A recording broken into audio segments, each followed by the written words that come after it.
si les Européens n'étaient pas venus ici apporter leurs armes, et que l'esclavagerie ici en Afrique se passait d'une autre manière, sous une autre forme, le transsaharien, qui date du 7e siècle au 19e siècle, c'était la terre des Noirs tenue par les Arabes.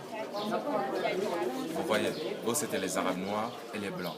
Et c'était pas pareil. Ils travaillaient plus dur, les Noirs, mais ils avaient le droit d'être payés un peu et qu'ils avaient le droit de manger. C'était pas comme ici. Et donc quand les Occidentaux sont venus, maintenant ils ont changé le transit. Voilà, pour le commerce triangulaire en commençant par les Amériques. Parce qu'ils voulaient aussi s'enrichir. Donc ils ont apporté les armes aux chefs de tribu pour changer les armes et les barils d'alcool contre les esclaves. Donc d'une part, ils ne sont pas les seuls à être impliqués sur la vente des esclaves. Il y a aussi les chefs de tribu qui échangeaient contre les fusils, contre les barils d'alcool, contre les miroirs, contre tout. Donc ce n'était pas eux seulement qui étaient impliqués sur la vente des esclaves. Et donc à partir de là, que le vendeur de l'esclave se présentait son esclave, l'homme, son poids, il est proposé à la femme de bascule. Si c'était la femme, les seins, si les seins étaient bien fermes, considéré comme fini. Si c'est l'enfant, ça date de tout. Et l'acheteur se mettait là pour voir la marchandise. Voilà.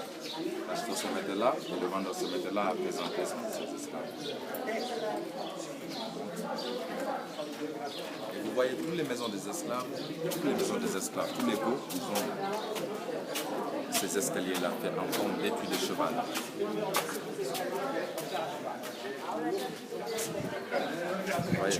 Méthode d'autorité, comme ça tu présentes ça de là-bas. Vous voyez, toutes les maisons des esclaves. Donc celle-ci a été rachetée par l'État avant l'indépendance du Sénégal pour en faire le musée. Parce que toutes les autres maisons, ils avaient perdu les traces. C'était à propriété et c'est devenu privé. C'est pour cela que notre président, le premier, a acheté cette maison avec une famille qui vit ici pour en faire le musée, pour garder l'histoire. Pour monter la partie haute, pour voir les chaînes, les entraves, les attachés pour les esclaves des pieds et des mains et les fusils de traite.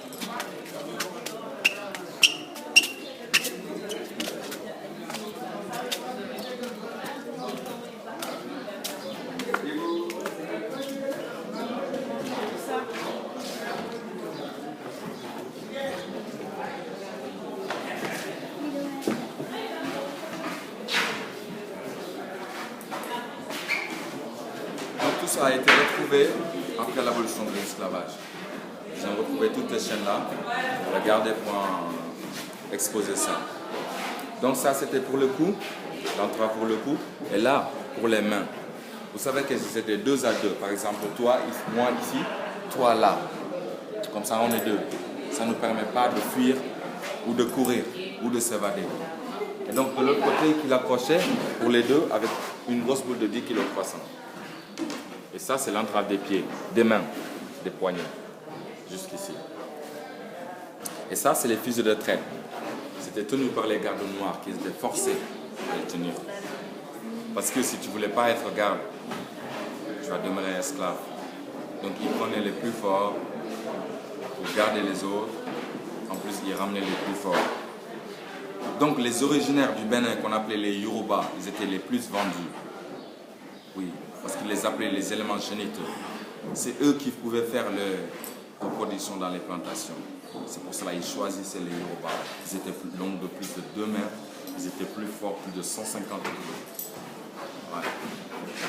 Et donc là, c'est de l'autre côté. Donc celle-ci, c'était au moment où ils restaient dans la maison. Qu'ils portaient ça.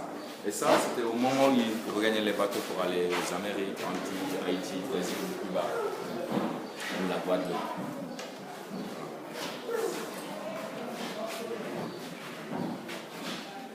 Alors, ce prix a été décerné à Madame Danielle, la deuxième femme de Napoléon.